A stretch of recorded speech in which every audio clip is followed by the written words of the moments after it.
Respected Principal, distinguished guests, HODs, faculty members, representative of Students' Union, participants of the seminar, friends, well-wishers, and everyone in attendance. A warm and heartfelt welcome to Government Brandon College. Today, we are gathering here for the inaugural ceremony of a two-day national seminar entitled Academic Writing and Research Methodology in Social Science, hosted by the Department of Political Science. This event holds great significance for the department as it marks a crucial step in our ongoing endeavor to establish our department as a prominent hub of learning, research, and publication. We are delighted to share that Kanu University recently approved the establishment of a research center in political science this passing October. Building upon this, our department currently offers 3 academic programs: Bachelor of Arts, Master of Arts, and Doctor of Philosophy. In light of our forthcoming PhD program, the faculty has taken a proactive step by organizing this national seminar. Its aim is to equip our student community with the essential skills and knowledge required for academic, research, and writing in their academic journey. Right from the beginning, our vision for this seminar has been to create a highly productive event featuring distinguished speakers as our valuable resource persons. To realize this vision, we commenced reaching out to prominent academicians and publishers in early October, and we are fortunate to report that we have received positive responses, which have enabled us to assemble the eminent panel present here today. I must acknowledge the invaluable support of my beloved principal, Professor C. Baburaj, who played a pivotal role in making the seminar a reality. His leadership and intervention were instrumental in getting the seminar fund sanctioned by the government, overcoming the technical challenges we encountered while releasing the seminar funds from government treasury owing to certain government restrictions. On behalf of the political science family, I extend a warm welcome to our principal, who is absent today because of health reasons. And today we have our principal in charge, Vasanthi Ma'am. She is a faculty in the Hindi department. She will preside the seminar inaugural function. I extend a warm welcome to Vasanthi Ma'am. Selecting our inaugural speaker was no small task, as several names were considered. However, we are pleased to introduce Dr. Sundar Sarukai, who, despite a busy schedule, graciously accepted our invitation due to its persuasive nature. He has commitments in Hyderabad and Ahmedabad post this event, so he was very busy, but was compelled by the appeal of our invitation. Thank you, sir. I am personally delighted to share that he was a close associate with my research supervisor, Professor Rajaram Tolpadi. Thank you, Professor Sundar, for letting me know it. On behalf of the political science family, I extend a warm welcome to Professor Sundar Sarukai, who will deliver the inaugural address. Dr. Sandeep Shastri, a distinguished academician, currently serves as the Director of Academics at NTT Education Trust. He brings with him a wealth of experience, having previously held positions of Vice Chancellor at Jagran Lake City University, Bhopal, and Pro Vice Chancellor at Jain University. I came to know about Dr. Shastri through my teacher, Dr. G. Gopakumar, and my PhD supervisor Rajaram Tolpadi. And known for his profound scholarship, Dr. Shastri graciously accepted our invitation, and we are delighted to welcome him to our event. On behalf of the Political Science family, I extend a warm welcome to Professor Shastri, who will deliver a speech on research questions. We are honored to have Professor Sanjay Kumar from the Center for the Study of Developing Societies, who, despite his numerous academic commitments, has rearranged his schedule to be with us today. He is a prominent psephologist in India and is deeply involved in election-related studies. We express our gratitude for his acceptance of our invitation and extend a warm welcome to Professor Sanjay Kumar, who will deliver an important speech. Thank you, sir. So, Rimina Mohapatra, a seasoned professional and publishing manager at Routledge, holds a special place in my heart. I have had the privilege of publishing my previous book with the Routledge. It is personally gratifying for me to welcome one of my publishers to this event hosted by the institution where I work. She is yet to come to the venue. On behalf of the Political Science family, I extend a warm welcome to Rimina Mohapatra. In addition to our esteemed speakers, we have 5 more distinguished resource persons who will deliver insightful speeches on various research-related topics tomorrow. Professor Praveena Kodoth, Center for Development Studies, Thiruvananthapuram; Dr. Manjula M., Asim Premji University; Dr. Harinarayan N.S., Professor, Library and Information Science, Mysore University; Dr. M. Ramesh Singh, HOD, Department of Anthropology, Hyderabad Central University; Professor Sadiq Bacha, Library and Information Science, Annamalai University. On behalf of the Political Science family, I extend a warm welcome to all these esteemed speakers. Our College Union Chairman is here. Brandon College Union and their respective and their leadership is very vibrant, who leads the college to Nipul. So, who lead the college to academic excellence and learning culture. And this year, we have an able leadership of the college union. Today, representing the college union, we have college UUC, Nipul, who is present here. On behalf of the Department of Political Science, I extend a warm welcome to Nipul. We are pleased to have with us heads of various departments of our college, faculty members from our college, faculties from other colleges and universities, research scholars from both Kannu University and other institutions, and students from our college and neighboring ones, along with our friends and well-wishers. On behalf of the Political Science family, I extend a warm welcome to each one of you, and I express our heartfelt gratitude for your presence here today. Once again, we extend our sincere thanks to all of you for gracing this event with your presence. We are optimistic that this seminar will ignite the young minds gathered here, empowering them with knowledge and inspiration. Thank you all once more for coming here. Thank you. വേദിയിലും സദസ്സിലും ഇരിക്കുന്ന എല്ലാ വിശിഷ്ട വ്യക്തികൾക്കും എൻ്റെ നമസ്കാരം. ഞാൻ കോളേജിലേക്ക് വരുന്ന സമയത്ത് 8:45 എനിക്ക് സാറിൻ്റെ മെസ്സേജ് വരുന്നത് ഇന്ന് ഉണ്ടാവില്ല, അപ്പോൾ ഈ ഒരു കാര്യം ഉണ്ട് എന്നുള്ളത്, ഒരു പൊളിറ്റിക്കൽ സയൻസിൻ്റെ സെമിനാർ ഉണ്ട്, അപ്പോൾ അറ്റൻഡ് ചെയ്യണം എന്നുള്ളത്. ശരിക്കും പറഞ്ഞാൽ ആദ്യം ഒരു വെപ്രാളം തോന്നി. എന്നാലും ഇത്രയും നല്ല ഒരു സെമിനാറിൻ്റെ ഒരു ഭാഗമാവാൻ പറ്റിയതിൽ വളരെയധികം സന്തോഷവും തോന്നുന്നു. ബഹുമാനപ്പെട്ട സുന്ദർ സാറുക്കായ് സാർ, സന്ദീപ് ശാസ്ത്രി സാർ, അതുപോലെ പല യൂണിവേഴ്സിറ്റികളിൽ നിന്നും വന്ന വിശിഷ്ട വ്യക്തിത്വങ്ങൾ,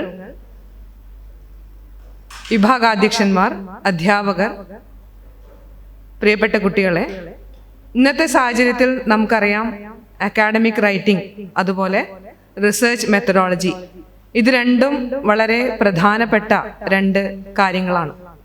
രണ്ടും വളരെയധികം ചർച്ച ചെയ്യപ്പെടേണ്ടതും ഒരുപാട് പേപ്പേഴ്സ് ഇന്ന് വരുന്നതുമായിട്ടുള്ള കാര്യങ്ങളുമാണ്.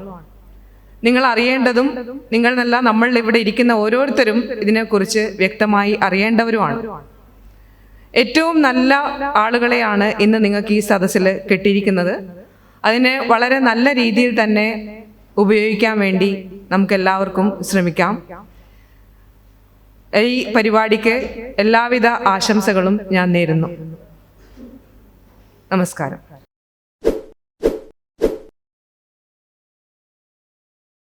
Thank you for the kind introduction.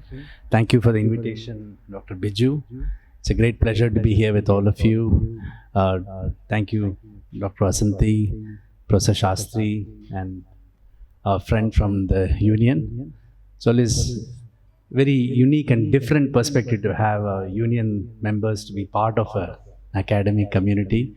I had just done 2 weeks back at Kerala University with the union, and it's nice to see them being involved, I guess, in the larger student or,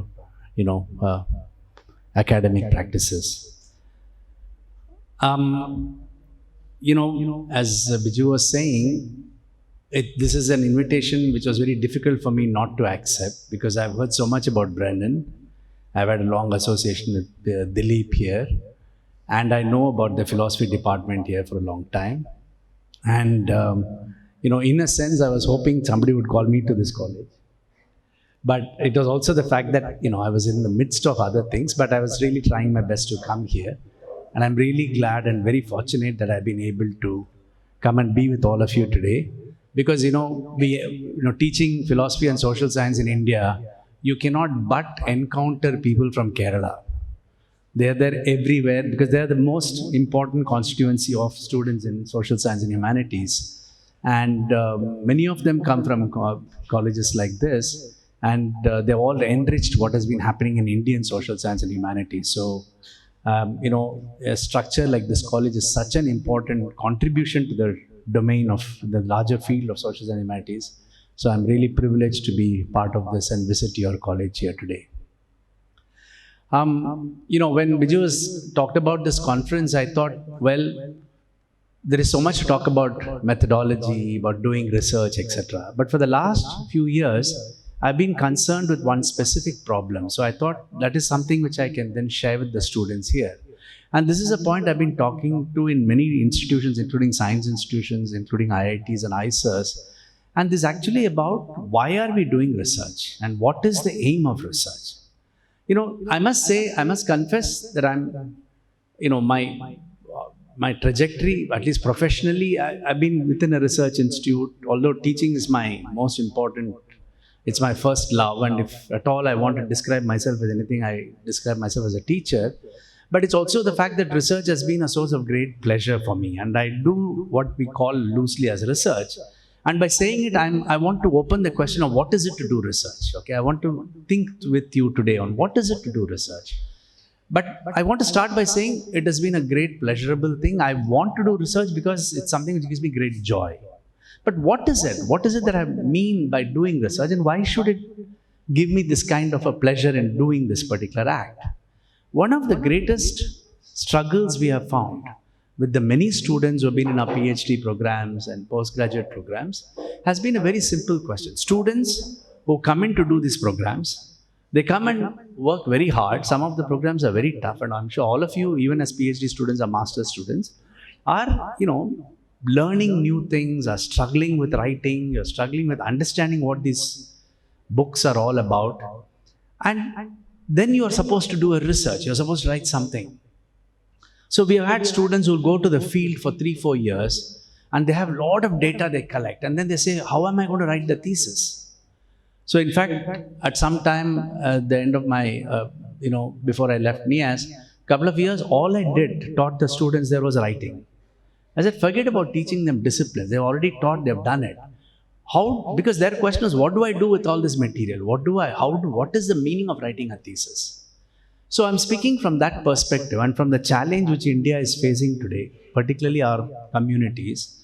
What is this thing to do research? Why are we doing this research? And there's one simple answer to that. So I want to begin with that. We can, complicate it as we go along. The most important principle of research, which is why it has so much value, is that research is something about originality. It's something original. You have to produce something original, something new. It is this formulation of the new. It is this focus on the idea of the new, something new. That is central to research. This is something I'm sure all of you know very well. And part of the whole question of research method is built on this idea of newness. So for example, when you write your research proposal, you write a literature review. Why do we spend so much time doing literature review? You do literature review because it is the way you detect what is new. So when in research, when I talk about saying, I want to say something new, what do I mean by that? The format in research proposal is very clear. Something new is different from what has already been told to us before. So when you start your work, you just list what everybody has told you. So that's your literature review. You just list everything what others have said. Then you have to discover what is new. New is, the thing about new is you can't read about it and say it's new. So you have to discover what is new. And the way you do it, of course, is to say, all these people have said so many things. I want to tell you something which nobody has said before. Okay, it's a very simple thing. I'm not saying anything new or profound, which I'm sure all of you have thought a lot about it. But this simple prescription of what is new, that something new which nobody has said before, which is the principle of research, the originality in research, is itself so difficult. How do you say something new? And what kind of new things will you say? So a lot of research hinges on this particular question. The value for research, why the government, etc., pays so much money, whatever, not to social science, but to other disciplines, is because they think there is a value in saying something new. And this is actually very interesting because it's a constant race to produce something new. So I'll give you some numbers. So today there's a lot of pressure. I mean, UGC had this rule, right? 2 papers before you submit your thesis. I heard they've removed that rule now. So when the 2-paper rule was there a few years back, every student, when you submitted before you submit a publication, should have had 2 publications. Publications in research journals. And all of you know this whole kind of a race we have towards research journals today. This is a model which comes from the sciences. It doesn't come from the social science. And it's still a problem today in all our institutions and universities because the number of journals in the sciences far outweighs the number of journals in social science. And philosophy, we don't even have to ask. You know, and in sciences, as some of you may be science students, there are journals which come every week, every month. There are special journals which are called letters. Like you'll have a journal called Physical Review. You'll also have Physical Review letters. And those letters are immediate publication because they think it's so important, new idea that we have to present it very fast. In philosophy, you send a paper, it'll come after 2 years, you know. And the journals will be so small, 3 articles per issue, etc. So it's a very different type of thing. We cannot compete with the kind of knowledge production in the sciences. So the first point about originality is this. When you say you're producing something new, what is academic research? You know, artists also create new. Every artwork, you know, the artists also suffer from this problem of newness and originality. Every artwork cannot duplicate another artwork. There has to be something new in it. Every poem you write has to be something new. It cannot duplicate what somebody else has said.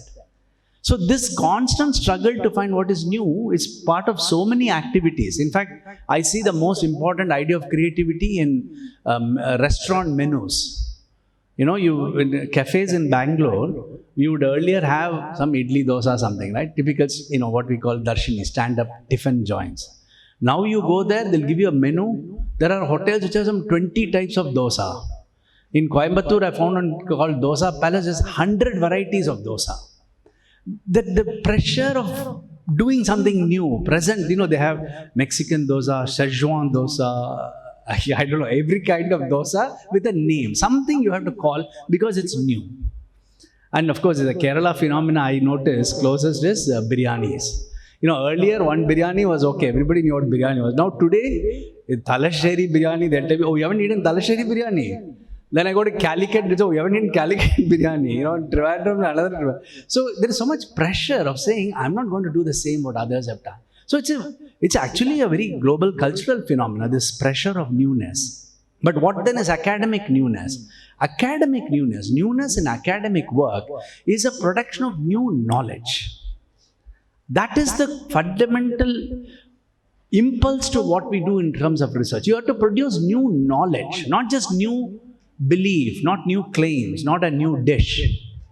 What is this idea of a new knowledge? So I'll give you this very troubling example, okay, troubling statistics. So we have research papers. Every research paper, you have to have set some new knowledge. Okay, remember that, right? So I'm looking at science and natural science, social science, everything together. So every paper which is published, and just to give you information particularly to students, if you, very good journals accept maybe 5 to 10% of papers which are published. So if 100 papers they are received by the journal, maybe 5 to 10 papers are published. These are the top journals. And as you go down, maybe about 25 to 30% will be your acceptance rate, let's say. I'm taking the overall global average. That is, if 100 papers, research papers are sent by all of us, they will publish, let's say, 25 to 30 on a global average. Which means 100 papers have claimed they have discovered new knowledge, but the editors and the reviewers have only accepted 25, 30. So let's assume that means every paper which is published has a claim to new knowledge. And today, if you look at the number of publications, today it's over 5 million publications per year. Okay, 5 million pieces of new knowledge are produced per year. There are over 45,000, some 46,000 plus journals right now in the world. You are producing over, so to give you an idea of it, I'm saying you're producing about 15,000 papers a day. Research papers a day, not just some story and poetry, research papers a day, which means each paper claiming some new knowledge. And that is the amount of material that you're producing, that today people in the field, definitely in the sciences, for example, they can't follow the journals. Today, many big institutions, universities around the world, hire librarians as curators. So the librarians curate work, in the sense they choose, because they send a mail to the faculty saying, you don't have time to go through all these 5 million papers or whatever. In your field, will be much less, of course. Please look at these papers, might be of interest to you. So it's the librarians who are doing the job, not the faculty, because there's no way in which we can keep up with what is being published.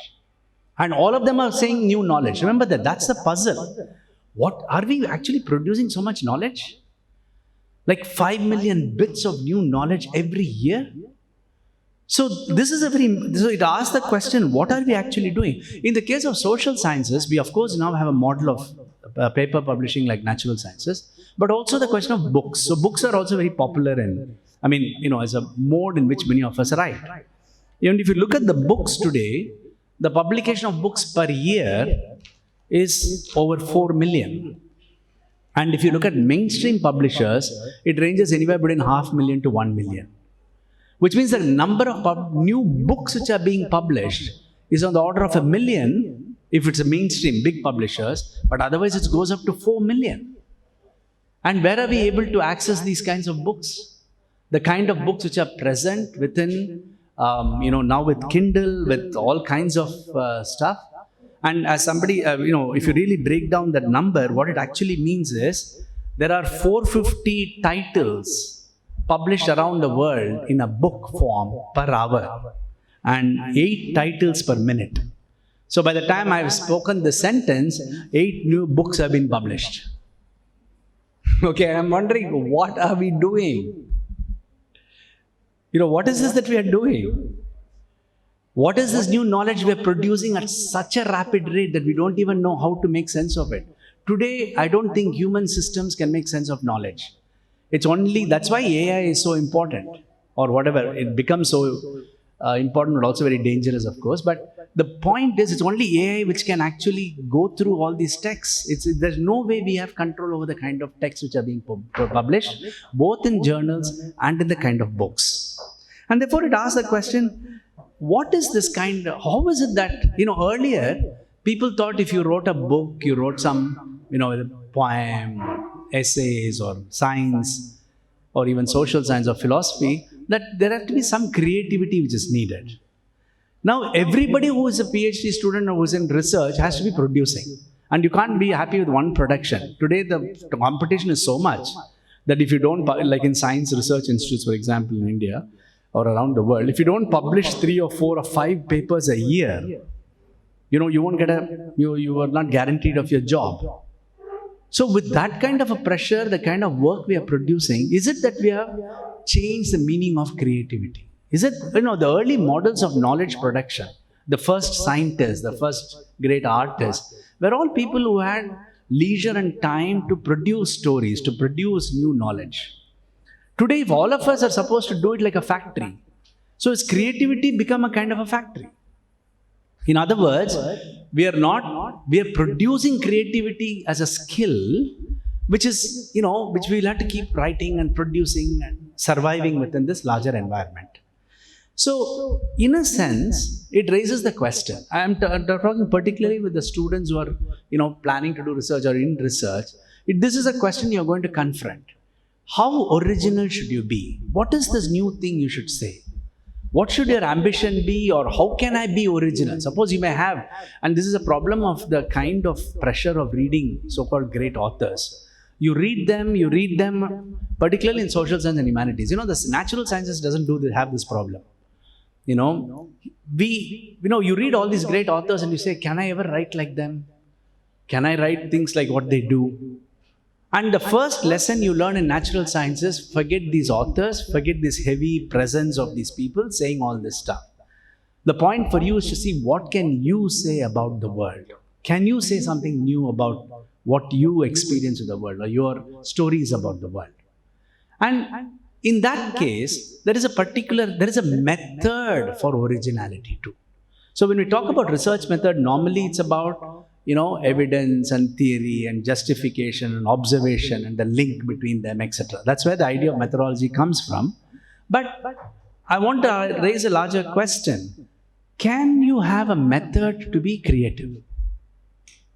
Can you have a method to be original? And anybody who is creative, particularly artists, get very angry when they hear this. For example, when the first courses were started on creative writing, the writers were very upset. So how can you teach creative? Because they all thought they were great writers and they had some special quality. And then you said, I'll teach you how to write novels and poems. People did get upset and say, how can you teach art? That creativity has to come. So one of the most important things which has happened in research, the idea of research, is to break this story that, only some people can be creative, only some people can be original. And I believe in that too. I don't think this kind of a myth making about creativity and originality is very useful. I'm not saying that, that there are no differences in ways in which people are creative. But I'm not even saying creativity can be reduced to a skill. For me, creativity can be reduced to conditions. Variety of conditions. There is still an individual element. Some of us may do something better than some other thing. But creativity comes when conditions are produced. What do I mean by conditions are produced? In fact, when you look at some famous research institutes, they build conditions for research. They're not teaching you research, they're not asking you to do hard work, etc. I'll give you one example. All science institutes have this story, the myth about them, which is that, so if you go to an institute like, let's say, IISc or Maths or any of these, TIFR and all that, they all pay a lot of, there's a lot of support given to casual eating and dining. So chai places, snacks and so on. So in some of these institutes, there are places where you will go and have chai. So some 10 people will go and you'll go sit and have chai. And in those chai areas where you have tea, there will be a board, at least traditionally. Now everybody's using laptop. There's a board and chalk piece. Why? Because scientists generally work under this grand story that ideas will come to them anytime. And when they get that great idea, they don't want to lose it. So they get ideas when they're having chai, presumably. So they're having chai and then suddenly they'll get up and start writing on the board. It's like an expression of their creative urge. For them, the idea is that creativity can occur anywhere. But why does the institute do that? Why does it build this place for you to go sit out? Because you produce a condition. Condition means you enable creativity to come up in different ways. So having a library is one example. Having a lot of free time to do something. A lot of time to pursue your research is other thing. So I think institutions develop conditions. And each of us are creative. The point about us is each one of us, even when you are in your PhD program, the only thing I keep telling the students is that you are as creative as anybody else. But you have to discover what you are creative in. You can't be as creative. I can't dance like, let's say, a friend of mine who's a very good dancer. And so it would be very foolish of me to try and dance, to express my creativity. I have to find my creativity in something else. So in your own research problem, you might read a text, let's say, oh, they have written about it in this particular manner. I should also do it like that. I don't think it's going to be very helpful for you. You will have to find what your source of creativity is. What is your strength of thinking new? What is creativity? Giving a new perspective, giving a new thought to something. What is your strength? And without it, I don't think a thesis is actually very good. In the sense, if you really want to make a very interesting thesis, your approach should be, I have learnt all this. Now I have to discover what I can say something new. What is my source of creativity? And where will that come from? It has to come from your strength, not following the creative impulse of somebody else. And that is a learning you have to do. That is a guidance. That is the creativity condition. And once you have that, you might say something which somebody will say, oh, that's not very interesting. It doesn't matter. It's yours. It's new. And it becomes a habit. You produce what you will. Okay? So I want to, instead of saying something very vague about how to be original, etc., I want to actually tell you ways in which one can be original. So I told you that originality is a skill and that one can actually help somebody when you're doing research. I'm doing this because when we do this sometimes with our students, they often tell me, you keep on talking, what's the point? Especially with philosophy classes, we keep on talking about something. They say, tell me, how will I write, after all that you say, how am I going to write my thesis? How am I going to write something new in my thesis? How do I discover what is new? So the first point about new is how to articulate the new. It's not just about discovering the new. How do you present your argument that it is new and that this new is important for you to read? That's all. There are only all of thesis is just about this. Your understanding of what is new, what you want to say. And secondly, that's as important, how do you present it to me so I'm convinced it's new? And I think, oh, that's an interesting idea. How do you present it? So it's got language, it's got expression, and it's also got an idea. So there have been many attempts, for example, to understand what is the nature of originality in the social sciences. So I'm going to give you some examples from how we can look at it in very specific form. So there are different ways of looking at it. In a very loose sense, before I look at that particular work, if you ask me very quickly, how can we be original? So I have some very general prescriptions, very broad prescriptions. One, you will say, if you are looking at a problem, look at it from many different perspectives. Don't look at, you may be working on a very specific problem. You may be looking at the work of, let's say, the caste dynamics in the fishermen community in Talacheri, for example. Okay, that's a specific thesis topic, you're looking at it. But the first point about it is that topic. There is a lot of newness to be discovered in the topic. The topic may be very old. Even your guide may have done it 20 years back. Doesn't matter. The topic is not, 100 people may be working on it. Doesn't matter. You have to discover something new in the way you see the topic. There is always something new to see in a topic. So for you to do something new is actually very easy. What I'm trying to say with these steps is, it's not very difficult at all. To discover what is new is not difficult. How do you convince others is a more difficult question than a thesis. So you first look at a same problem from many different perspectives. And one of the skills which is very useful here is analogical thinking. You look at analogies, the way it has similar kinds of problems have been done in elsewhere. So when we look at ideas of thinking, this is a very important form of thinking which we often talk about. And it's something very useful for you. So that's why I feel that, at least from my personal experience, one of the ways by which I find it useful to talk about new things is to actually go outside your discipline all the time. And I know it's difficult because we are within disciplines, we are caught within, political science, sociology, anthropology, etc. But, some of the most important creative research in the world has happened when people are borrowing concepts from other disciplines. In fact, that is in the origin of social sciences itself is that. So I'm sure all of you have done in your sociology classes, when social science begins as a discipline in the early 19th century, Auguste Comte calls it what? Social physics. He doesn't call it social science. And his argument is, like physicists look at nature, so will social scientists look at society. So you're using an analogical model of producing a discipline itself. And that principle has had such a long history of so many influences. Today, many of the new disciplines that are formed are often formed when concepts from another discipline were borrowed into this other new discipline to make sense of your research work. In other words, you may be working in, let's say, in a political science thesis. Somewhere the connection for you can connect from any kind of other discipline. The fact that you can go searching for ideas in other disciplines. So what are concepts here? Concepts are ways by which one discipline makes more rigorous sense of a particular idea. So you have a very vague idea and you use concepts to, clarify it, to give it depth. And each discipline uses its own concepts.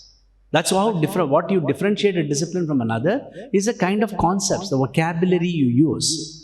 Now, when you're able to move across concepts, across disciplines, it's actually a very powerful way. So in that sense, a lot of research is just like a game. You're playing, you're thinking. It's a game of thinking through various possibilities and then trying to see what might make sense, etc. So one of the interesting aspects in this, there are different kinds of skills, and I'll end with a very clear set of ways by which people have tried to understand what is originality in the social sciences. But there's also something very paradoxical about creative thinking that we need to understand. And this is is a model which is very useful. It's called the flow model. So I'm going to use a little bit of, what I think is very interesting work from psychology to try and see whether we can understand the nature of creativity. So this is a work done by a group of psychologists with Mihaly and others. And they were studying creative people. They wanted to understand how creativity actually happens. Is there a model which can describe creativity? So what did they do? They talked to very, let's say, famous scientists who are supposed to be very creative, Nobel Prize winners. They talked to engineers, many people some of the most creative people are people who do things with their hand, not with the theoretical work. So they talked to many of them. They talked to business executives. They talked to so many such people, musicians, writers. So they did intensive, discussion with them on what is creative. They were trying to understand their processes. How did these special people, what was so special to them that they were so creative? One of the ways to say is, they are born special, the idea of genius, etc. But all studies on creativity say that it is false. You can't begin with the idea that some people are born like genius and they'll be creative. No, that's not true at all. These people who are very creative are part of social conditions which have produced that. And it's, very complex social historical conditions. But what is very interesting in the study which they did, and it was a very extensive study, was that they found that the process of creativity was very common across disciplines. Whether it is an artist, a musician, a writer, a scientist, or technologist, or even business managers, they found that there were some very common elements. Some common, there will always be some differences, but actually there are a lot of structures which are very common. And this they call as the flow model, a 5-step model of creativity. So I'm saying, I'm going to give this to you not to tell you that, this is the correct way of looking at it, but I want to suggest to you that there are ways of understanding what promotes your creativity. Now, whatever seems reasonable to you here, you can think about it. What is it that triggers your creativity? What is it that makes you think, I want to think of this new way of looking at this particular problem? So, one very interesting point which so many people, whether they are writers or scientists or engineers, say, very famously in one of the quotations of one of the engineers in that book, where this person says, if you want to solve a problem, then stop thinking about it. I mean, this is entirely, it may seem very opposite to what your teachers are telling you, think about the problem. So I'm not saying don't think about the problem, but they're saying a very interesting point about thinking about a problem. That is, there are so many examples of creativity where people are writing or solving something, they're thinking very deeply about it, but the solution comes to them not when they are sitting and thinking about it all the time. The solution comes to them when they are not thinking about it at all. This is a paradox of creativity. Some of the most important discoveries in science, in natural science, I'm not talking about social science, which is very vague in this sense. Natural science discoveries, some of which have gone on to give them Nobel Prizes for discoveries, were discovered not because they were sitting in the room and talking and solving a problem.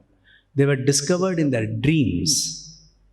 They were discovered when they were not even thinking about something. When they're discovered when they were on a holiday or when they're drinking tea. That's why, near every tea, in every scientist I know will be carrying a pen and a piece of paper because suddenly they may get, this idea.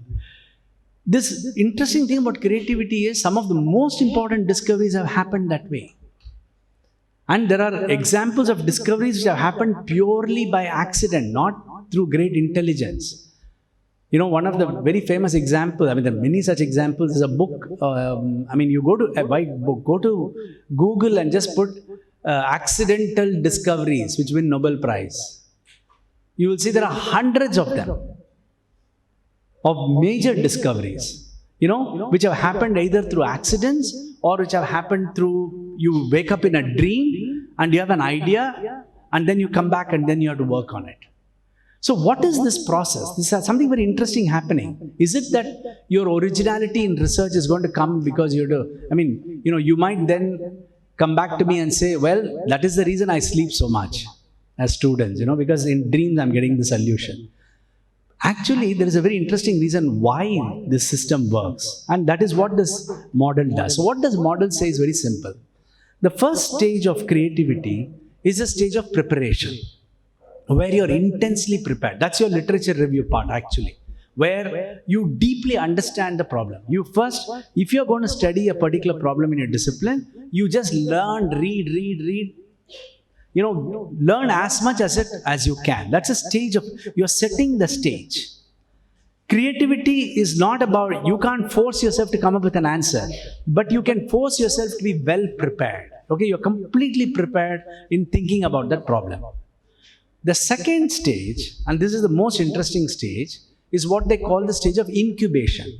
What is the incubation? After you have read so much, after you have thought about a problem so much, then they say, let it rest. Don't do anything about it. Let it incubate. Let it be in your mind. And this is the stage which is so important for us. Because the third step in the creative process is what they call the eureka, the insight moment, where suddenly you wake up thinking, oh, that's the idea. By the way, this process is similar to our day-to-day life. Suppose you're thinking, where am I going to go join my master's in political science? And you've been thinking about it for, let's say, 1 week. And you've been talking to friends, you've been thinking about it, and you don't know what the answer is, whether you should come back to Brennan or go to JNU or something, and you're thinking, and suddenly one day, you're just sitting and talking to friends, or you wake up in the morning, you're very clear what you're going to do. That's a very common cognitive process we have for general life. In terms of creativity, when you are totally immersed in a problem, you're well prepared, then suddenly that thing strikes you, that idea of insight, which is a very interesting philosophical category. But just I'm using the word insight in the way we all understand. That insight says, oh, that is what makes sense to me. Now, why do I need the second phase of this incubation? That is, you have thought about something and then you forget about it. Okay, the reason these psychologists tell us is this, and this is what I think is the most interesting aspect of creative thinking. And that's why I think all of us can be creative in some sense. In the first phase, you're learning from the discipline, you're learning from whatever, you're just storing that information and knowledge. In the phase of incubation, you do not consciously think about it. I don't think that's something which social science students would enter into their PhD program thinking, I'm going to build a new theory of religion and caste and stuff like that. I mean, if you have that perspective and you want to do it, I think it's great. But it's a lot more challenging because you have to have read enough to say what others have not done. But that's still okay. I mean, if that's what you think you want to do. But in general, even if you don't produce a new theory, you can always produce new concepts to explain a phenomena. And this is an experiment I often do in my writing course. And we have had some really good, interesting outcomes of it. So I tell the students, most of whom will be PhD social science students, I tell them, okay, this is the way we understand a phenomena. People have told you this is how we understand it. So the exercise I give them is, you come up with a new concept now. It can be absurd. I don't care if it's right or wrong. You come up with a new concept to describe the same phenomena as an exercise. It may not become a paper, that's a part of the training, but can you come up with a completely new conceptual framework to describe this? You ask yourself that question, and as a matter of training of your mind, it's a fantastic training. So you've read something, you feel convinced about it. Oh, this explanation is correct. Let's say you're convinced about it. You understand it, you're convinced about it. Now you ask yourself the question, can I come up with a different concept to describe this phenomenon? Completely different concept, just for fun. Not for anything else. Don't even think of writing a paper on it. Just for fun, as a matter of exercise, can I come up with a radically, completely different concept to say why that phenomena is happening? It is difficult, but that is the training of creativity. The moment you start doing it, you'll know what the difficulty is. In fact, you understand social theory only because of that. Once you realize that, you will then ask yourself, how did that person come up with this framework to understand it? How did that person come up? What is so special to that person's mind? After all, that person has also come up with some framework to understand a phenomena, right? And when you ask yourself, can I break all that down and come up with some new different phenomena, description, it's a very good exercise in thinking what is originality and what is new. Okay, try it out. I think it's a great exercise, It opens up the way you read your text. It opens up the way you understand others. And as I said, it's a lot of fun because you debate, discuss, then you have to defend your conceptualization. You have to tell people why I think that's the reason it works. And once you do it, your clarity, to me, that is the research writing. That's your thesis. You come up with a new concept, explain it to your friends, everybody will make fun of you and say, oh, this is so absurd. Obviously, other people have told you how it is and that should be right.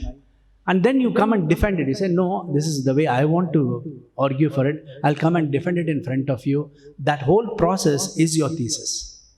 Nothing more. Okay, so this is a very interesting exercise you can try, of course. Then there are other positions like original method, looking for original data, you searching for new data which others have not got, asking questions about what data is, etc. So in all of them, I think the point I'll end with is this. You can actually come up with these kinds of framework to make sense of it. But in all of them, what seems to be very common is this. Okay, general principles I'm saying. The general principles is, I am open to ideas. Okay, windows are open, ideas can come from any of the windows. Fine. I may not have to accept all of them. I am just ready. You're a receptor of ideas and concepts. As a researcher, I'm just talking about people who are really, entering your research field or thinking about a research field. Once I have that, you have to have the openness of mind to be able to engage with any ideas which come to your mind. Some thoughts will come. We are all doomed to be creative. We are doomed to be creative. All of us get hundreds of ideas. When I was looking at all this literature on creativity, so many people have found these great ideas from their dream. Okay, they wake up in the dream and they have these ideas and then they write a book about it and all that stuff, including, novelists and scientists and others. Then I'm asking myself, how come in all these examples, including that work done by Mihaly and others, there are no Indians, no Asians in it? We don't dream, is it? Or we don't dream great ideas? It's only these, largely they are white male and stuff. So it's only those guys who get all these ideas? What happened? We dream as much as anybody else. We have crazy dreams. Those guys, I'll give you A famous example of the benzene ring, which you would have done in school, right? So the scientist Kekule wakes up one day with a dream. He's trying to solve a problem of benzene, whether it's bent or, everybody says all molecules are straight, linear. And this guy is sleeping that day, daydreaming, according to his own account. He's sitting in front of the fireside in London or somewhere, he's daydreaming, and he goes off to sleep. And in the sleep, he has a dream of a snake, and the snake eating its own tail. So the snake is eating its own tail. Then he wakes up and says, that is how the molecule is, like a snake eating its tail. And then he spends next 6 months trying to show it. Dreams, unfortunately, don't give you the full paper. Paper you have to write. Dreams, they just give you an idea. And then you have to work hard for 1 year, like 6 months to do it. But the dream, he took the dream serious enough that he went and worked on it. And then he said, he was doing something very radical, because people, he had thought no molecule can be bent. So in his time, he's saying, all the great guys have said this is how the molecule is. But he gets his idea from a dream. He trusted his dream. I said, okay, let me try and find out if this will solve the problem. So, this is such a thing that I was really puzzled. Don't any Indian scientists and all of us get dreams at all? Like the snake eating. And, Freud says somewhere, I think, that the snake dreams are the most common among human dreams. So I presume all of us have dreamt something of the other, but we didn't get up saying, now I know the solution to something. The reason is because we don't take our dreams seriously, or your thoughts, your insights, your ideas which come into your mind seriously. The moment you take them seriously and then pursue it, even if other people say it's not good, etc., I think that's the seed of creativity in research.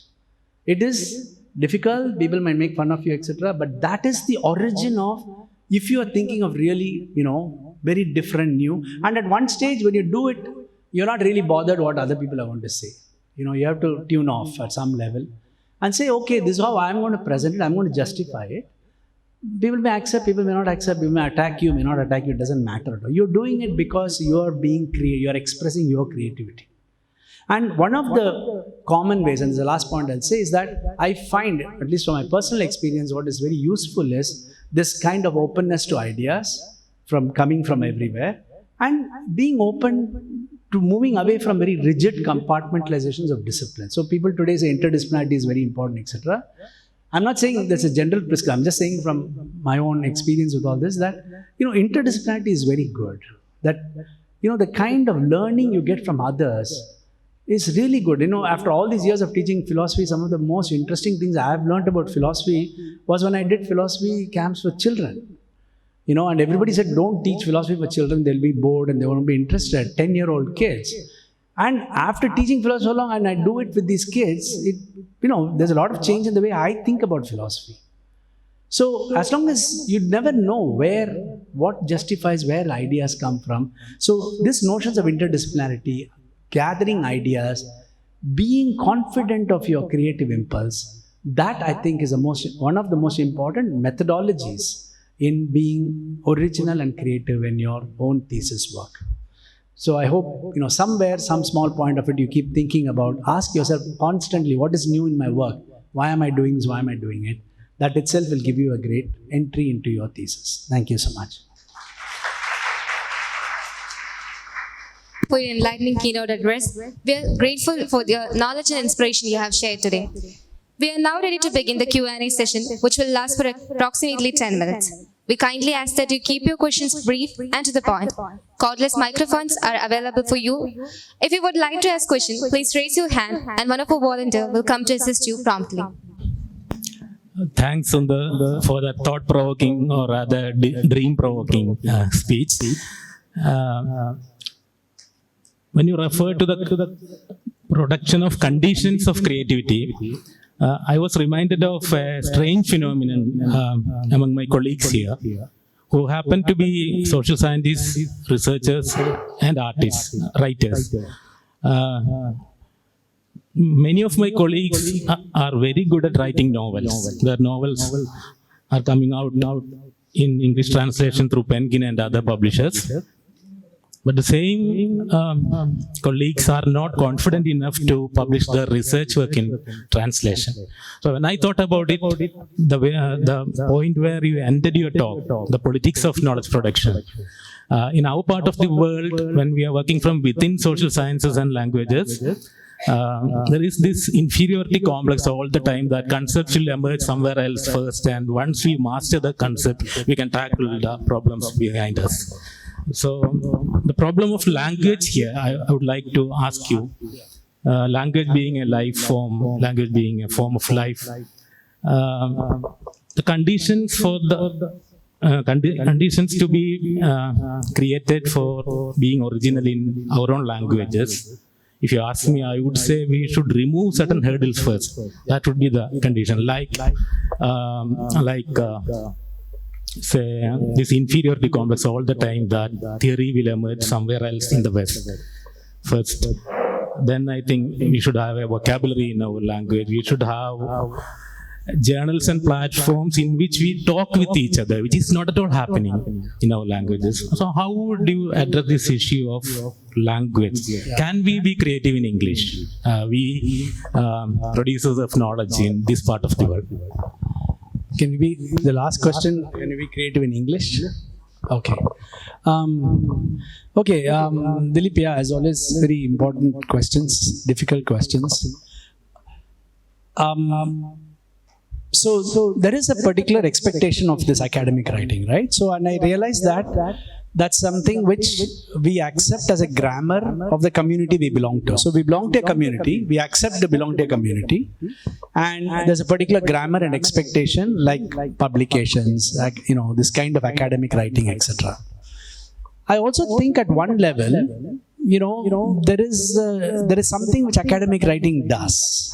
So there is a function of language there which is also, very important. And that is actually the struggle to express ideas in a language. So that link between wanting to say something and finding the language to say that is often what happens in academic writing, I think, is many times you may need that kind of writing to capture it, but it is also being used too often to hide what you don't know to say. So I find academic writing a bit of a problem, even though I have indulged in it, because part of it I find that people are just not being clear and open about what they want to say in academic writing. That is, it allows you that space in which you are always qualifying and postponing what you want to say.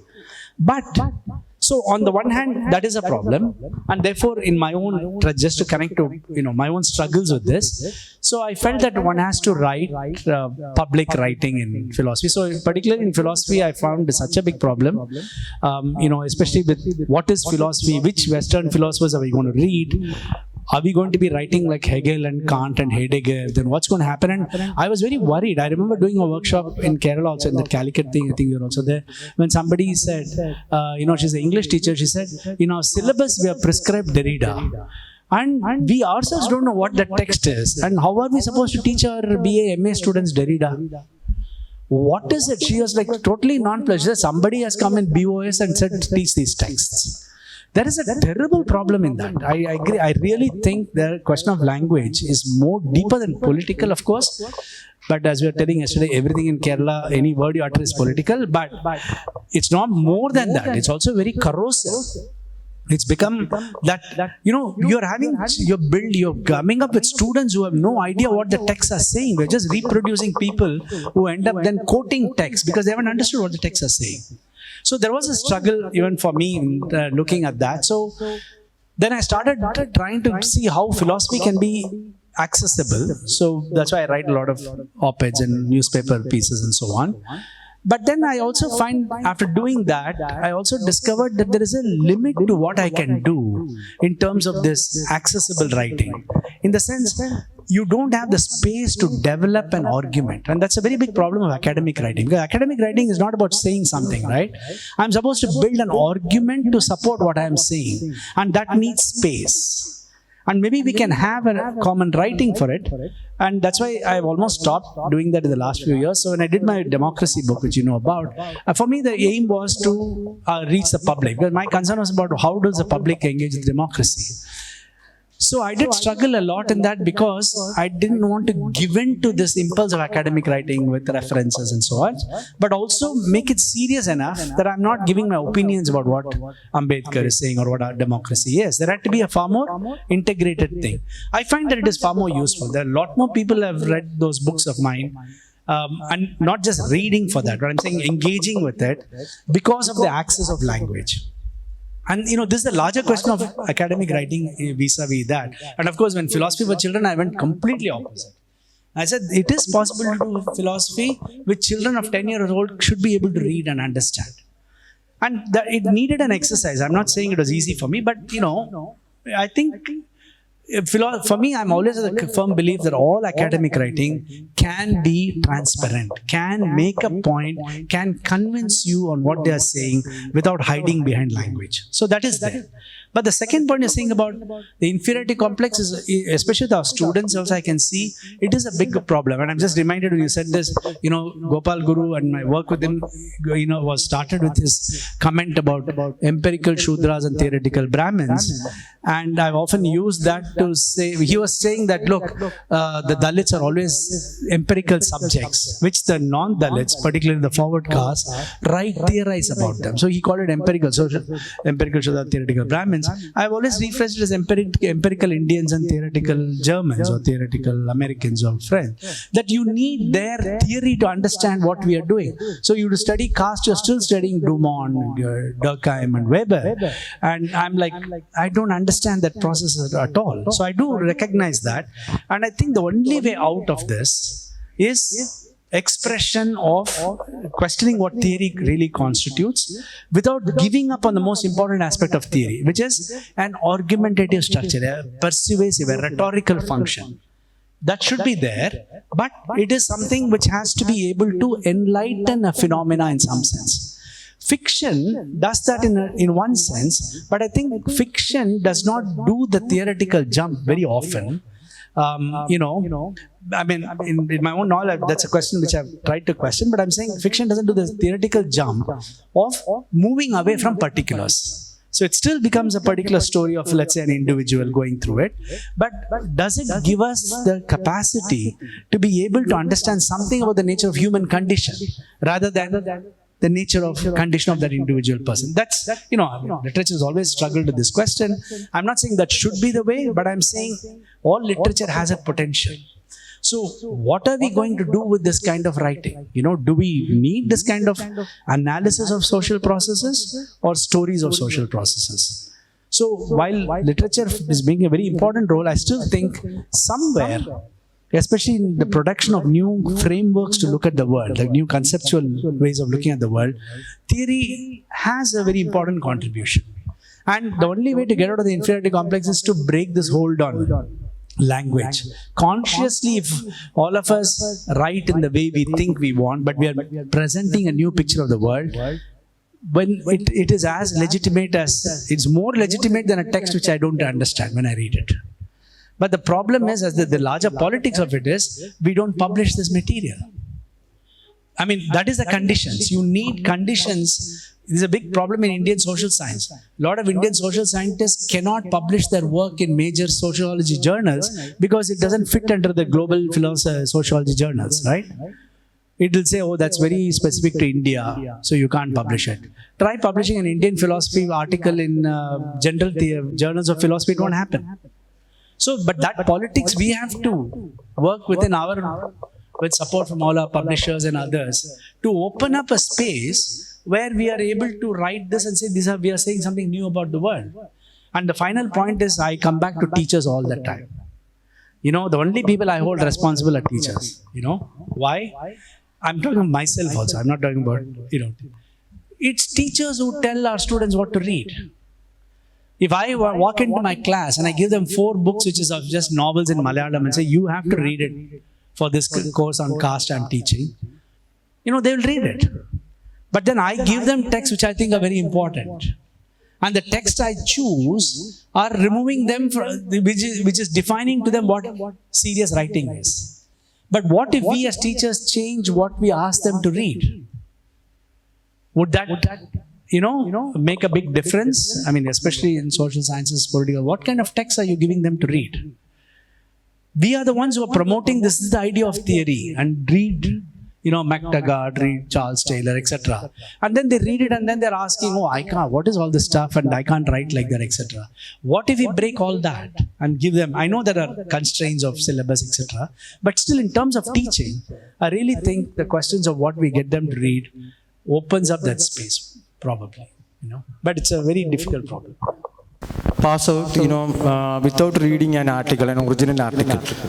That is the limitations we have. When you go for PhD, especially I have faced this particular issue that, when I go to an institute like, IITs or, HU or DU for that matter, then I suddenly face that, the training they give or the demand for your training, especially for PhD and other higher studies, they obviously demand a different sort of, approach.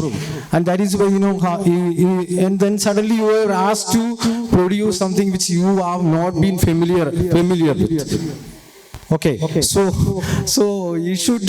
My point is that you should start from the graduate. As I can understand, when I teach philosophy of education, and many thinkers like John Holt also would say that children are natural learners. And where do this stop? This curiosity, where do these stop? And can we really put that down to, say, our system alone? The conditions, conditions for creating being. Children are creative. I seriously, because I'm a father of a 10-year-old child, and it seems that she's so creative. And the pressure of her education system, and the ask to reproduce what they learn in the mechanical reproduction. Where should this change come from? The creative element. That has been very bereft in our understanding. You were saying that that is completely absent. You just you get A+ or many grades. But what actually is, you are ultimately producing some story to be very elaborate. Students, who are not even familiarized with, the basic ideas of them. I still remember, just one more point. I still remember that in my PG courses, I every day I go to the classroom and write notes. I did not read a single article in 5 years of my graduation and post-graduation. That is what. And we then this time, we have reconstituted our syllabus this time. We were specific about including, the original, we call it original articles in your syllabus. Yeah, I looking for to your comments on this. Yeah. No, thank you. This is a very difficult problem, but I find that instead of just giving up on it, there are ways by which we can engage it. This is something which is true in every place which I engage with in education, including in schools and so on. I'll just give you one very quick example. So when I started doing the philosophy of children workshop, I did in many rural areas. Now in one school in rural Tamil Nadu, after we did these workshops, the school authorities felt, this kind of training to get them to think, etc. so important that they made all 9th standards compulsory. It's now philosophy is taught as a course, as a regular class for 1 hour every week. And we do various things, there's a system which I've tried to help them, the book is there, etc. But it's so different from the other classes, where actually the class is completely different. So I make them into groups of people and they have to defend their their positions, they talk about it, they can ask the teacher, no, I don't understand, or this is what I think. All that are allowed in that class. But I often tell them that you do this training not because you're going to do philosophy, because in your physics and maths and Tamil class, you'll go do it. So that, and I have found this is a small village, 40 kilometers away from Salem, first generation in a village. And there are some 2,000 students there, and they are doing it so well. And when I look at it, their teachers are interested, their capacities are present. So what I'm trying to say is, this is also a very interesting thing about creativity. Creativity best comes under constraints. I am a firm believer in that. In fact, we are all creative because we are responding to constraints. It's like writing something under a deadline. Most of us who write, we write only under deadline. You tell me you need it by December 31st, only then I'll write it. Otherwise, I won't finish it by that time. Constraints are very important. Constraints allow you to respond to situation in very creative ways. So I'm looking at the syllabus as a constraint. Okay? I'm then asking, given these constraints in the way our schools are, what am I going to do within it? Definitely, it comes back to teachers. And I'm telling you, really, to me, that's why they're the most important constituents of a society. It's in your hand, as you know very well, whether your students are going to read the same text in 10 different ways. They can give us whatever syllabus they want. I don't care. But give me that text and I'll make them think of it in 5 different ways. That's my task as a teacher. And my task as a teacher is not to read that text or even to some extent, okay, you read it and you will understand it. No. In fact, when I started the master's course in the Manipal Center, the first course for MA was reading and writing. So 6 months, that first semester, I said, unless you do a reading writing course, and all these kids came thinking, we're going to do some philosophy, etc. And I said, no, I don't want you to read some books and think you have read them. So I want to do what is reading with you. And all theories of reading and practices and experiments of reading. So I'm saying I'm not using that as an example. I'm saying even in our schools and colleges with the syllabus and constraints, as teachers, we have enough of influence on students, enough space in the classroom to be able to discover ways of making the children creative. So I'm not putting back the burden on you. What I'm saying is, it's a tough task. I wish we didn't have to do that, right? And I wish our systems were much better. But it's still possible. And I think within a classroom, how we are able to make students read whatever they have to read in different ways, how we teach them the skills of reading and thinking, to me, that seems to be the fundamental processes. Once we do that, we have put the seed in them. And along with that seed, I'm putting the seed of being creative. That wanting to be creative, that I'm going to do something, I'm going to think about something in context. I'm just saying for the PhD students, why they're doing PhD, what is the new thing they're looking. So you put those seeds in them. That they keep asking themselves, why are you repeating what I'm saying? It's so old. Tell me a new way of looking at this problem. And I keep challenging them in the class. It's not that there is a new way. Maybe we'll never find out. Doesn't matter. As a practice of thinking, I'm saying, okay, this is what, M and Srinivas and Weber have said about custom. Now, I want you to dispute. I don't care. I don't believe in it. You come up with a theory. So we have discussions on it. Everybody will say all kinds of stupid things. Doesn't matter. So those kinds of pedagogical processes are our hope. Now, we don't, not these texts, not the syllabus, not the constraints, which are a very big problem. I'm not at all negating it. But we can discover that notion of, because the student population, I think, is the most, I'm only optimistic only because of them. And I really mean it. I'm not trying to be nice, but when I come to Kerala, that's the only big difference I see. You don't get students like this in Karnataka. It's a very, very, very interesting thing. I'm trying to figure this out. What is it about these students in many of the places I go to? So I think there is hope. But there is a thing, and I think what Dilip was saying about language plays such an important role. We need to figure out how to engage with that larger question. Thank you. For your insight speech on the creativity. And the one small doubt that I have is usually in the academic setups, so there will be guide and the students. So mostly we could not able to follow the intentions or our dream. Usually we could not able to follow our intentions. According to our intentions, we cannot go for our research. So the guide will have some idea, and mostly we have to follow that.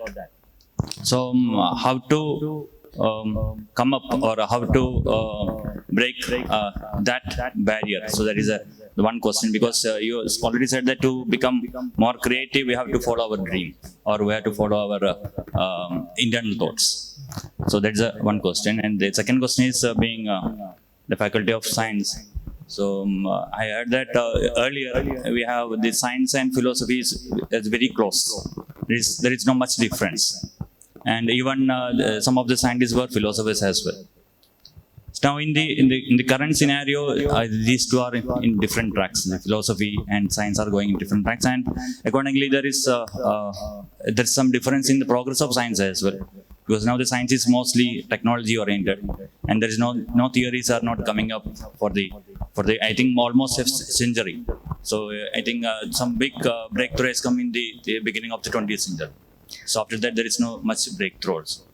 So is there any way to go back to the previous way, that is science and the philosophy going to very close, so that the people will think independently and some new theory, some breakthrough may also come up? Yeah, okay. Very quickly, there are two big questions. Let me start with the second one, so I'll make it very brief. You're right. I mean, science is a part of what was seen as a tradition of philosophy. And as late as 18th century, you still have scientists who are, Isaac Newton, the most famous physicist, father of classical physics, is himself a natural philosopher. He's not a scientist. The word scientist, by the way, is as late as 1834. So nobody was referred to as a scientist. And even in Newton's famous book, the most important book of classical physics, the Newton's Principia Mathematica, the methods he uses the word method. And he says there are 4 rules of philosophical method. And those are philosophical rules. He doesn't talk anywhere of scientific rules and so on. So it's an interesting text to read. You can see it's a very nice book. But post-Newton, for various reasons, the split happens, including empiricism and so on. But I think the task of philosophy and science are very different. And they have become now so antagonistic to each other, it is impossible to teach philosophy of science to science students today. Particularly in India, there's a big blind spot among Indian science community. You go to any of the science institutions, IITs, ISERs, 20 years we've been breaking my head trying to get them to see why philosophy of science is helpful. History, philosophy and sociology of science, very helpful for producing good science. But they see it as anti-science all the time. It's a very terribly ideological, political way of understanding science. So definitely, I don't see it going to happen in India anytime soon. But around the world, science studies has become very established. I think with this digital, I think they are very far removed now. I don't think there's any rapprochement directly possible. But after the impact of digital technologies, there's a lot more interest in philosophy which has come back. Because the impact of digital technology has been so deep and profound, including artificial intelligence and so on. So today, even among science institutes, we're beginning to see, at least in the West, more serious, dialogue with philosophers, which was not happening at all in recent time. So there is something which is catastrophic happening there, which is worrying a lot of people. And they need different perspectives, what they think as a philosophical perspective to help. I don't know. So that is one thing. The second point, of course, about your guide, what the guides do. And you're very right. As I said, creativity functions under constraints. And a very important point of academic... See, for example, your guide can say what they want, let us say, or if you have a student, the guide might say something and the student might, let's say, writes a novel. Is the student going to ask the guide, should I publish the novel? What I'm saying is, the creative impulse is different from what the guide is going to say. Guide can say whatever you want, you publish a novel. But with your paper, you cannot publish because you want the guide's thing to be there. So this is where I'm making a distinction between just creative writing and academic writing. In academic writing, what you have to do is, you have to build a rhetoric. You have to build a persuasive... You have to persuade somebody that what you're saying is meaningful. And the best training of it is your guide. If you have to persuade your new results to the whole world in your publication, before that, if you can't persuade your guide, then how do we think you're going to persuade all the journals and the editors? So there is a skill. That's where the real question of academic thing comes in. How am I going to persuade you? Suppose I have a new idea and my guide says, no, do that. I go to the guide and say, no, this is a very new idea. And the guide says, no, I think it's very stupid. But if I find a way to persuade her, I have already done the first job of writing a paper. Because when I write a paper, I'm going to persuade two referees who are sitting who are very antagonistic to me, who want to reject me actually. Referees read paper first to reject, then only to accept. So if I can convince a guide, it's a great training to convince a reviewer. So I agree, there are some guys who won't let you do it. I feel sorry about that. That is a point which we cannot do anything with. But in general, that space, and I also tell this to some students when they come to me, there are examples where the guide said, no, you have to do it. I'm saying, forget the guide, because that's just a thesis you want to get. But if you have trained your mind to keep asking this question, the day you finish your PhD and get a job, go do that work. The point is not about what we do, but about training to be creative. And the training to be creative has to be constant, and it will only work when people are against you. Because that's when you will strengthen the way you convince others. So I think it's a process always. With all these constraints, it's possible, but nothing can stop them thinking about the new way of looking at it. No guide can stop us. Okay, due to time constraint, we have to move forward. And thank you, sir, for your all responses.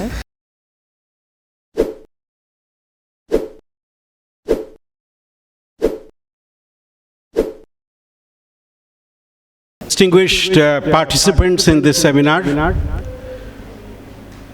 I was a little worried to have to immediately conduct my act after what Sundar did, because I don't think I can match either that intellectual capacity or the felicity that he showed in communicating his ideas. I thought there would be a break for tea in which people would get reinvigorated and be ready to hear me. So when I heard then I realized I just have to make a few points at this opening function. I think we could not have asked for a better opening for the seminar than those very, very thought-provoking ideas that Sundarji came up with. I think he went to the root of social science research. He went to the foundation where he asked the critical question as to are we raising the issues we should be raising? Are the issues we are raising relevant to the larger society? And I'm delighted that Sundar raised a third issue, which Sanjay ji and I are very, very keen about. As academics, do we also play a role as public intellectuals, especially social scientists? Because there are a lot of people who would say that if you do writing in the media, you are not fulfilling your job as an academic. Both Sanjay ji and I have believed that knowledge dissemination, especially in domains like ours, requires us to do that public engagement. Therefore, for people like Sanjay and me, you ask us to write a 6,000-word article on leadership in the 2024 elections, we can do that. Simultaneously, you ask us to write a 600-word article, because today you don't have patience of more than 6-minute read. A 600-word article on leadership in the 2024 elections, we can write that also. And then the television tells you we want a 60-second bite on leadership in the 2024 elections, we can do that also. And we will not tell the television journalists that yes, you are giving me 60 seconds, but first I will talk of what I wanted to talk about, because by then the journalists would have gone away. So I think as a public intellectual today and also as an academic, we have to straddle all these three roles, and it's not easy. Because the type of intellectual preparation you need for the three is very different. And I think the 21st century social science researcher has to be ready for doing all the three. And that was a great start to this, and I do hope this two-day seminar will contribute to each of us thinking much more on this issue. And I would like to compliment the organizers for bringing together such wonderful people to listen to. And one of the reasons which once I saw the program, I was excited about coming, is the people who are part of this workshop. And let's have 2 days of great learning, great interaction, and look forward to the coming sessions with you all. Thank you for giving me an opportunity to speak at this opening session.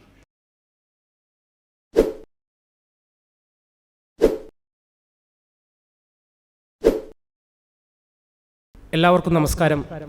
വേദിയിലെയും സദസ്സിലെയും ബഹുമാന്യ വ്യക്തിത്വങ്ങളെ, സ്നേഹം നിറഞ്ഞ അധ്യാപകരെ, പ്രിയപ്പെട്ട വിദ്യാർത്ഥി സുഹൃത്തുക്കളെ, ഏറെ സന്തോഷത്തോടു കൂടിയാണ് ഇന്ന് ഈ വേദിയിൽ നിൽക്കുന്നത്.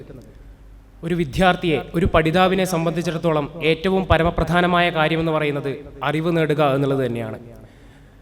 ആ അറിവ് നേടുക എന്ന് പറയുന്നത് കേവലം പാഠപുസ്തകങ്ങളിലെ ടെക്സ്റ്റ് ബുക്കുകളിലോ അതുപോലെ തന്നെ അക്കാദമിക് സിലബസിലെ 4 ചുവരുകൾക്കുള്ളിലോ ഒതുങ്ങാതെ ഒരു വിദ്യാർത്ഥിയെ സംബന്ധിച്ചിടത്തോളം അറിവിൻ്റെ വാതായനങ്ങളെ നമുക്ക് ആകാശത്തോളം തുറന്നു വെക്കേണ്ടതായിട്ടുണ്ട്. അത്തരത്തിലുള്ള ഒരു സാഹചര്യത്തിൽ ഈ നാഷണൽ സെമിനാറുകൾ പോലെയുള്ള ദേശീയ നിലവാരത്തിലുള്ള പരിപാടികൾ സംഘടിപ്പിക്കുന്നത് ഏതൊരു വിദ്യാർത്ഥിയുടെയും അറിവ് സമ്പാദന പ്രക്രിയയിലെ ഏറ്റവും നാഴികക്കല്ലായിട്ടുള്ള കാര്യങ്ങൾ തന്നെയാണ്. ഉദ്ഘാടക ഭാഷകൻ ഇവിടെ സംസാരിച്ചതുപോലെ തന്നെ every individual is A unique and there have there on creativity. എല്ലാ വിദ്യാർത്ഥികളും, എല്ലാ ഇൻഡിവിജ്വൽസും അതുല്യരാണ്. അവർക്ക് അവരുടേതായിട്ടുള്ള സർഗാത്മകത, കഴിവുകളുണ്ട്. ലോകപ്രശസ്ത സാഹിത്യകാരനായിട്ടുള്ള പാബ്ലോ നെരുദ അദ്ദേഹത്തിൻ്റെ പോയട്രി എന്ന് പറഞ്ഞ കവിതയിൽ പറയുന്നുണ്ട്, at last creativity arrived in search of me. അവസാനം സർഗാത്മകത എന്നെ തേടി എത്തി എന്ന് പറയുന്നത്. അത്തരത്തിലുള്ള സർഗാത്മകതകൾ, കഴിവുകൾ നമ്മൾ ഓരോ വിദ്യാർത്ഥികളിലും ഉണ്ട്. ആ കഴിവുകളെ കണ്ടെത്തുന്നതിൽ, ആ സർഗാത്മകതയെ നമ്മൾ സ്വീകരിക്കുന്നതിൽ ഇത്തരത്തിലുള്ള ദേശീയ സെമിനാറുകൾ, വിഷയത്തിലൂന്നിയ സംവാദങ്ങൾ, ചർച്ചകൾ, അങ്ങനെ ഒരുപാട് കാര്യങ്ങൾക്ക് വേണ്ടി സഹായിക്കും. 2023-24 അധ്യയന വർഷത്തെ ബ്രണ്ണൻ കോളേജ് യൂണിയൻ്റെ എല്ലാവിധ ആശംസകളും പിന്തുണകളും ഈ ഒരു ദേശീയ സെമിനാർ, 2 ദിവസങ്ങളായി ഇവിടെ നടക്കുന്ന സെമിനാറിനെ ആദ്യം തന്നെ അറിയിക്കുകയാണ്. അതോടൊപ്പം തന്നെ ഇത്തരത്തിലുള്ളൊരു സെമിനാർ ഇവിടെ നടത്താൻ വേണ്ടി സ്വീകരിച്ചിട്ടുള്ള പൊളിറ്റിക്കൽ സയൻസ് ഡിപ്പാർട്ട്മെൻറ്റിലെ എല്ലാ പ്രിയപ്പെട്ട സംഘാടകർക്കും, അതുപോലെ തന്നെ ഇവിടെ ഈ ക്ലാസ്സുകൾ കൈകാര്യം ചെയ്ത് സംസാരിക്കുന്നതിന് വേണ്ടി എത്തിച്ചേർന്നിട്ടുള്ള ഫാക്കൽറ്റി മെമ്പേഴ്സിനും, ഈ സെമിനാറിലേക്ക് ഭാഗവാക്കാൻ എത്തിച്ചേർന്നിട്ടുള്ള പ്രിയപ്പെട്ട നമ്മുടെ കോളേജിലെയും പുറത്തുള്ള വിദ്യാർത്ഥി സുഹൃത്തുക്കൾക്കും എല്ലാവർക്കും എല്ലാവിധ ആശംസകളും നേർന്നുകൊണ്ട് വാക്കുകൾ ഉപസംഹരിക്കുന്നു. അഭിവാദ്യങ്ങൾ.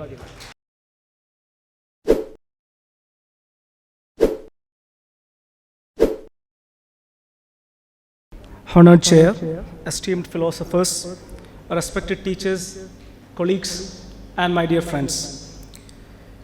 Today we are embarking on a journey of discovery, or in other words, trying to know how to do a good journey, a journey into knowledge production, knowledge creation.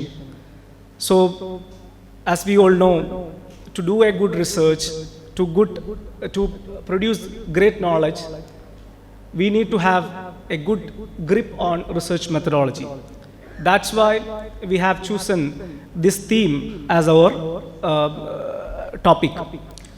So we are privileged to have numerous distinguished scholars here. We have many important intellectuals, philosophers who have already here, and there are others who are going to attend our national seminar in coming hours and next day. My duty today, or my role today, is to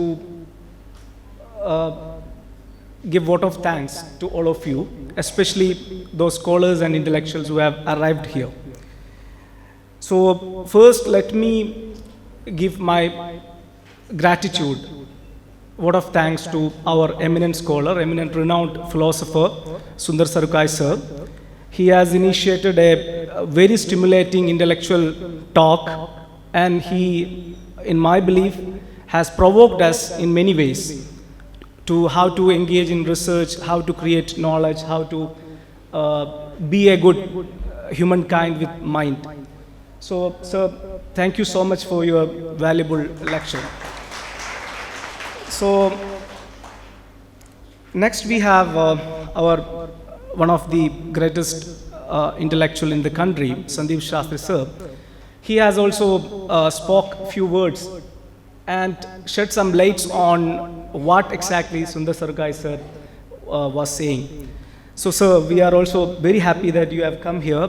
We are eagerly waiting for your lecture in the next session. Thank you so much, sir. And our principal, sir, he has been very helpful. In fact, he was very inspirable to us. Whenever we goes to him, he used to tell us, he used to inspire us, whatever the reasons are. And he is absent today, but principal in charge, principal madam is here.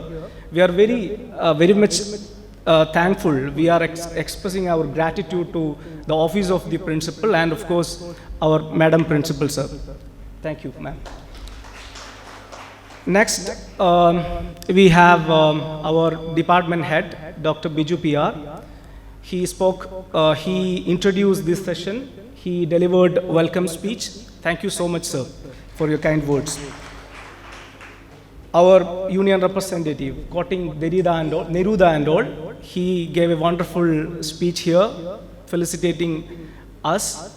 And I mean, by taking cues from our speaker's speech, he very brilliantly gave a speech here. Thank you so much, UUC. Not the last, not the last but not the least, we have many scholars here, intellectuals, Sanjay Kumar sir, Rimina Mahapatra, and many others, many scholars from different universities, different disciplines, not only from political science, history, science, economics, many disciplines, many scholars, professors, teachers, students, research scholars have arrived here despite of having a sudden bus strike today. By facing all challenges, you people came here. That shows your commitment to research, that shows your commitment to knowledge production. Thank you so much for every one of you. Having said this, let me conclude my words here. Thank you so much once again.